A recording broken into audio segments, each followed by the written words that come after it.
Good morning, everybody. Dr. Rick Wallace here, dropping in on you. I hope that everybody has gotten their day out to a good start. I hope that, you've had a great week up to this point. If you're like me, you started your week on Sunday. And so we're moving into 3 days in and we are gauging. As I consistently say, if you don't like where you're at, it's okay. Life happens. Make some adjustments. And that's what I want to talk to you about today. Make some adjustments, primarily in the way you're perceiving things, the way you're seeing things, and elevating your way of thought.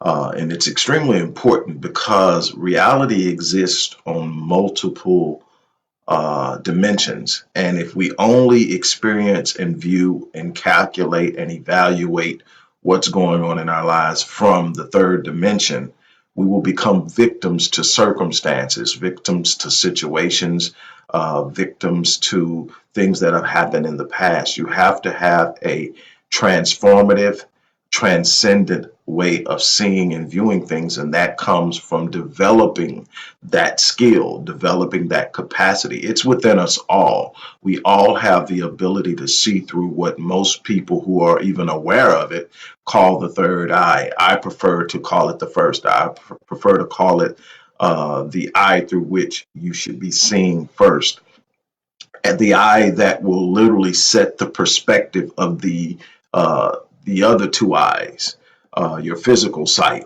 When your physical sight is leading, you can only evaluate what can be seen in the third dimension.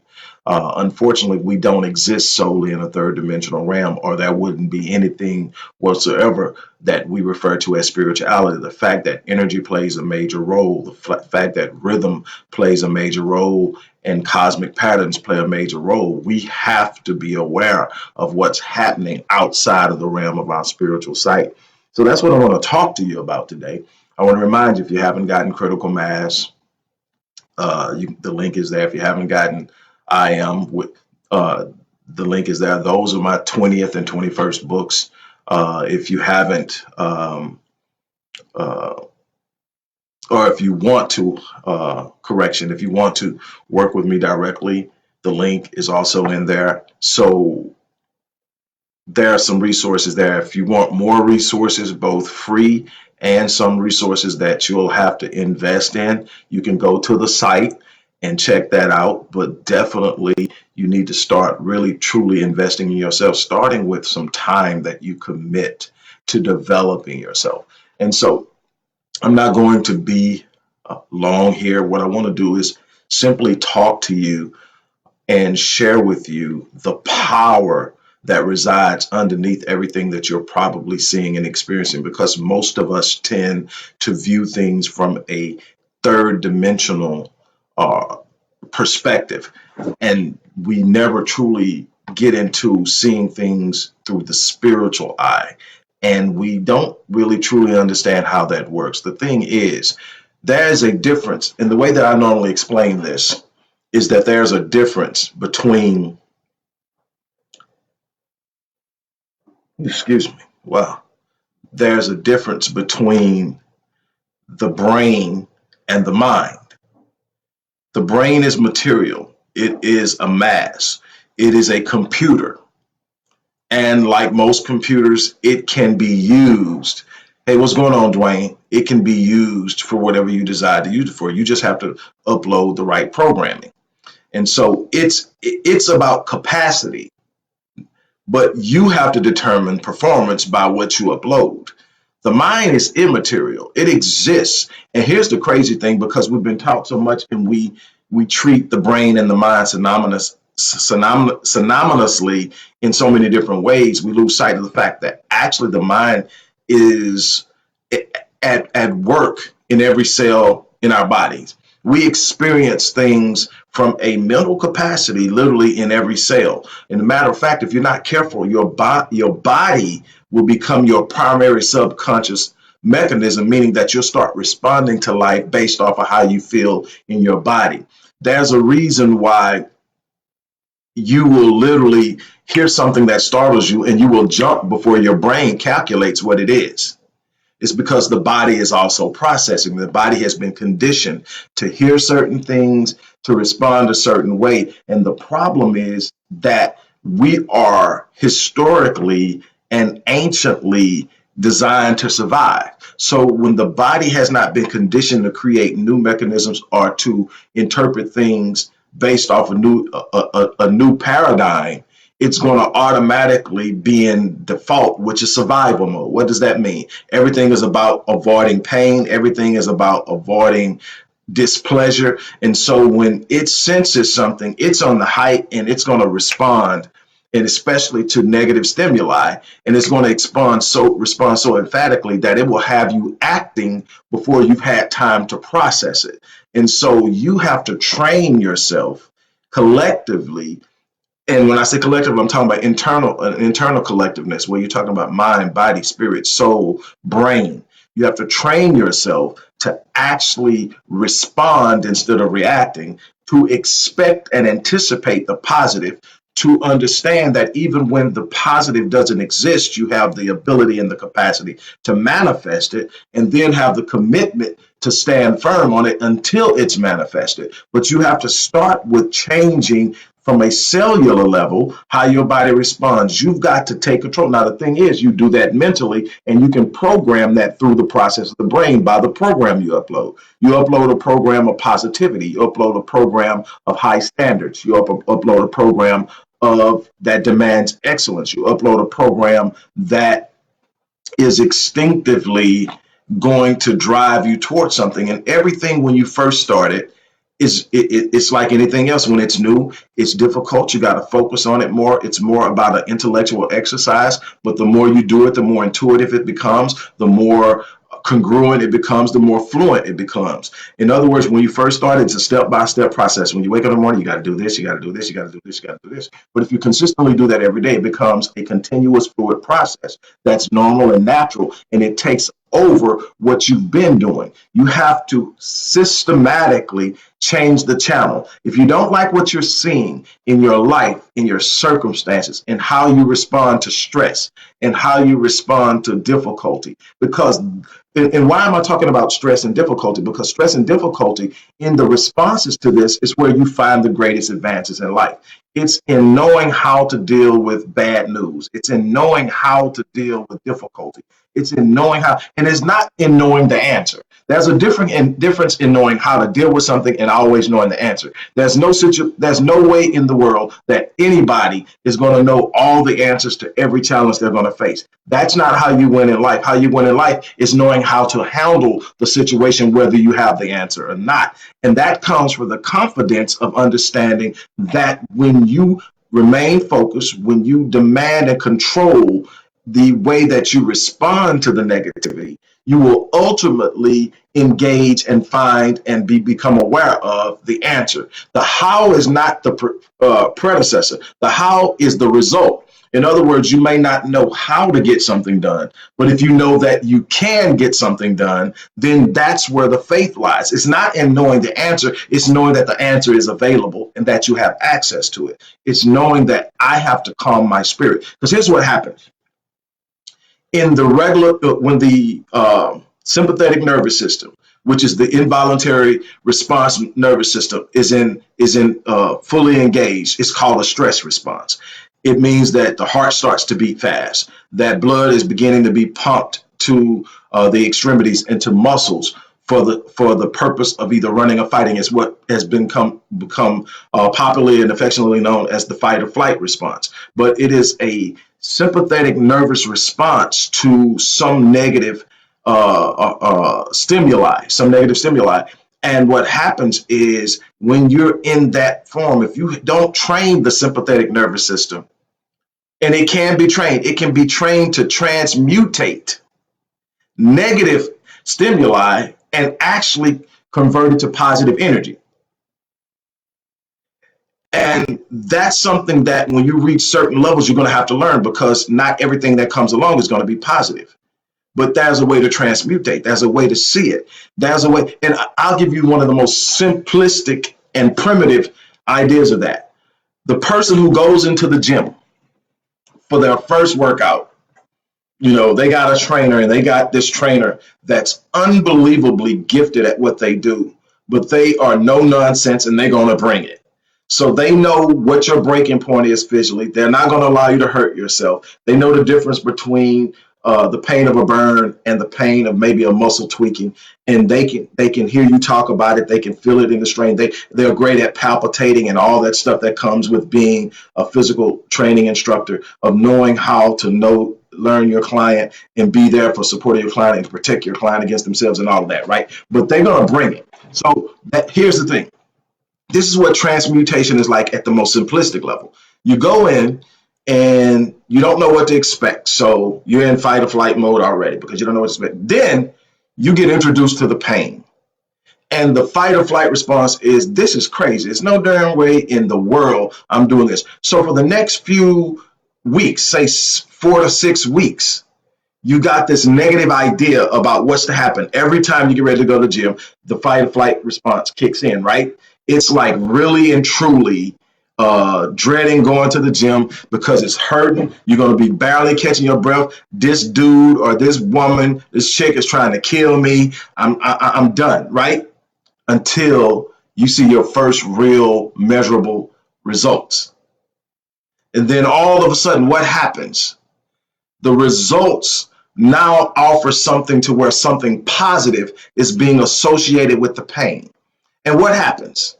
Over time, you start to determine that it's when I feel the pain that I get the greatest results. And I get, whether it's in heart health, whether it's in body, can't get the word out, body composition, whatever it's, if you're really trying to get that six pack and now you're starting to really see it develop, whatever it is, if now the back pain is gone, or whatever it is, the reason you're in there, now that it's gone, now you're starting to say, okay, when I start to feel this pain, there's something that comes after that makes this pain worthwhile. So now you're starting to transmutate the energy that's coming from the anxiety of going into positive energy that you actually use during the exercise that gives you more power, more force, more energy. And that's from a cellular, that's from an emotional, that's from a mental capacity, and that's from a chemical capacity within the brain. You're literally producing more of the chemicals that are required for you to do, one of which is nitric oxide, again, which is being produced by the transmutation of the energy change. So what am I getting at?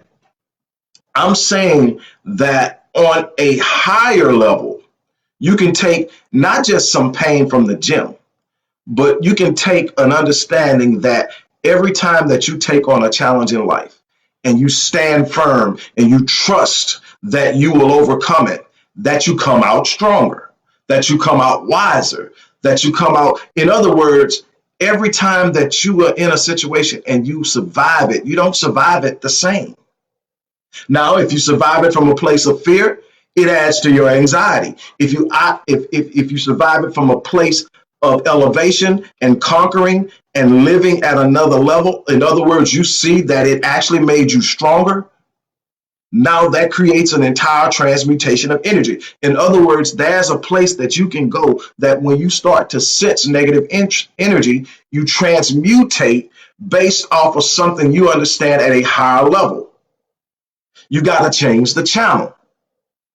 It's that simple. If you are in a place of fear, worry, anxiety, you got to change the channel.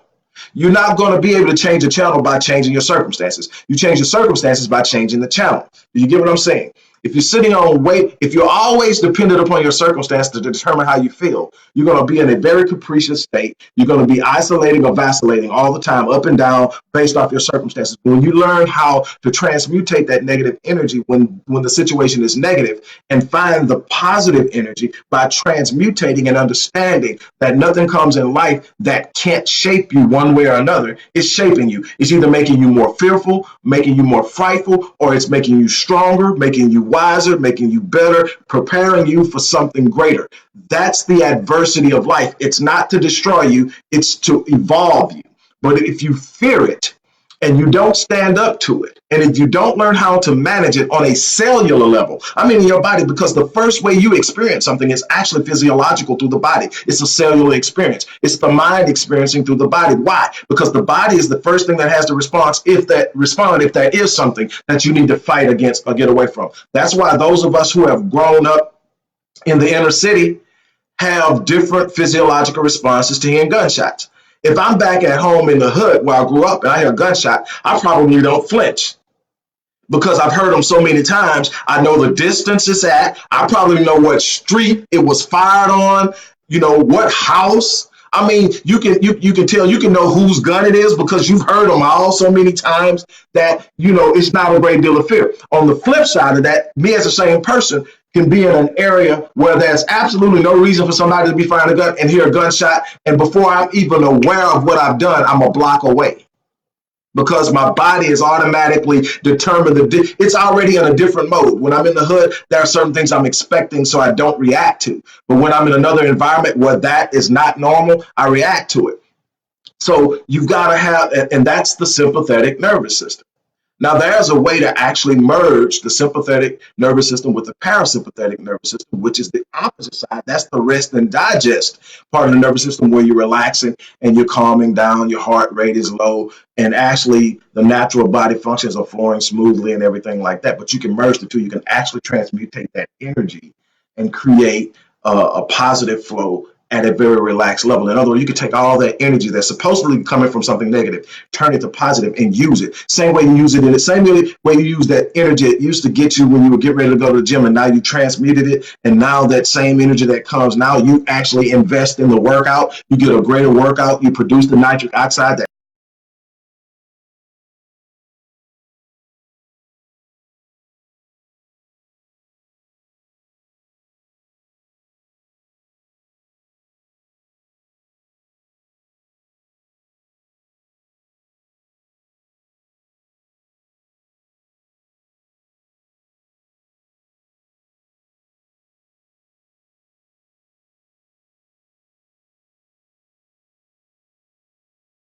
your consciousness and awareness that is created through this transmutated process is where visions happen.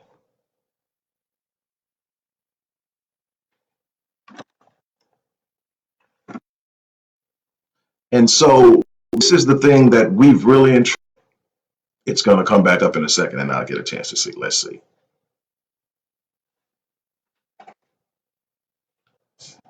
So many moving parts with all these streaming mechanisms. I could always just go live on the phone or whatever, but with streaming, it allows me to do a couple of things. So I'm going to see how this turns out. Y'all guys give me a second because I would like to close out. That's interesting. Where that box come from?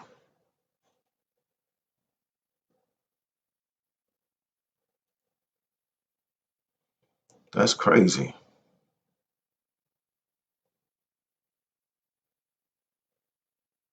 The whole tab crashed. So it was the browser, not Facebook. And so it shows that I'm still live on Facebook. So great. Well, anyway, what am I trying to get at? I'm trying to get at the fact that you have way more control over what you're going through. You don't always control the situation and the circumstances, but you absolutely control how you respond to them. And how you respond to them is going to play a major role in how well you are able to, overcome them, fare them, and so much more. It is immensely important that you understand this and that you learn how to do it. It's something that I train. It's a process. It's there's a breathing process that I teach. There are a couple of different breathing processes I teach that help with so much. But what I want to do is I want you to really and truly just get the idea first of all. And if those of you who can work with me and want to work with me, contact me. Those, if you nothing more, go over to the Master Fitness 21 page, which is one of my pages. Go over to the Master Fitness 21 page and like the page and start getting some information from that on how to change. And it's going to be more than just physically, but obviously there are some things with the physical changes. It's a process I'm taking myself through. I've let myself get so focused on so many other things that I'm not happy with where I'm at physically. So that's my goal, one of my top 5 is that obviously my marriage and my children and family and business and finances, but my body is extremely important to me. It doesn't, because the bottom line is this: what good is it to master all these things in life and then your body breaks down on you and you can't carry out any of it? So that's the thing that I want you to focus on. Look, here is what I want you to do. I want you to make up in your mind that every morning you're going to wake up, and there's one thing you're going to do the moment you wake up, and that's put your mind in a state of gratitude. Find something to be thankful for. That's the beginning of it. And then there's so much more that can be done. But I'm going to be sharing this with you moving forward. We're going to talk about this at greater length, and I'm really going to go in depth on it on Quantum Physics Friday, because this is a part of the quantum world. This is where the brain actually begins to engage the universe at a rate that's faster than the speed of light. And the things that are possible begin to evolve in your mind, and you start to see where some of the greatest inventions came from, where some of the greatest things that have been done that before they were done, people thought were impossible. Like Roger Bannister running the mile in under 4 minutes. Something that people not only thought were impossible, but thought if you ever did do it, it would kill you because your heart would explode. And then how many people after that, within the first year of him doing it, ran it? It's amazing what the mind can do when you take the lid off, when you take the glass ceiling off, when you remove the restrictions and you start to say anything is possible and you start to train yourself to believe it. You start to do things. There was a time that you couldn't have told anybody that I would have written and published 21 books. You would have told anybody that I would have started as many companies if I did and brought them to profitability. You couldn't have told anybody that I would have traveled to the places I've traveled to. And I can go on and on of these things. And, I don't get into real specifics because that's just not how I am. But the people who know me know the things that I've been able to do. And some of the things are obviously, you can go out there and look and see it. Some of the companies that are still working and operating, and the books and all this stuff like that.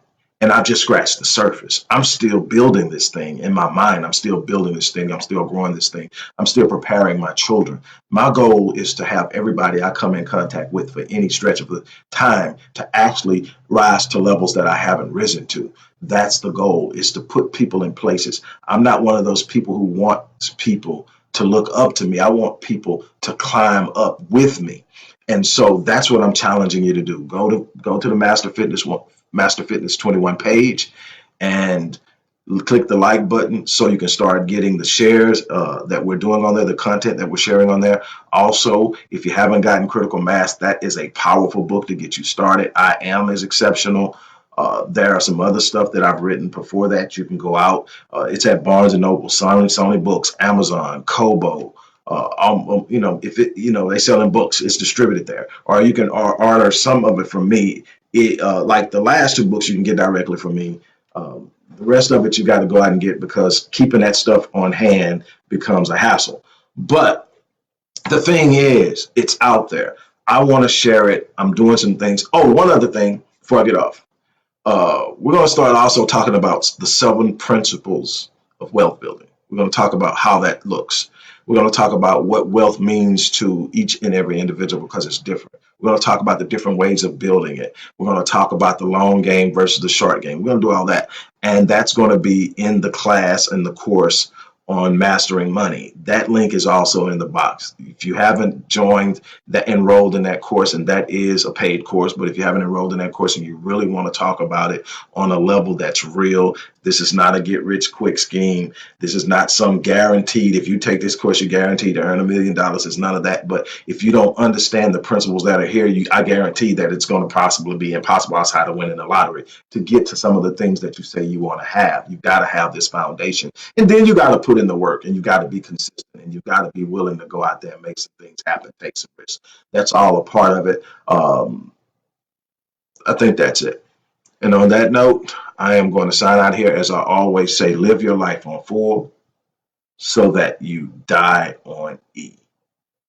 You want your life to mean something. You don't want to take your potential to the grave with you. That is not something you want to do. On that note, I am out of here.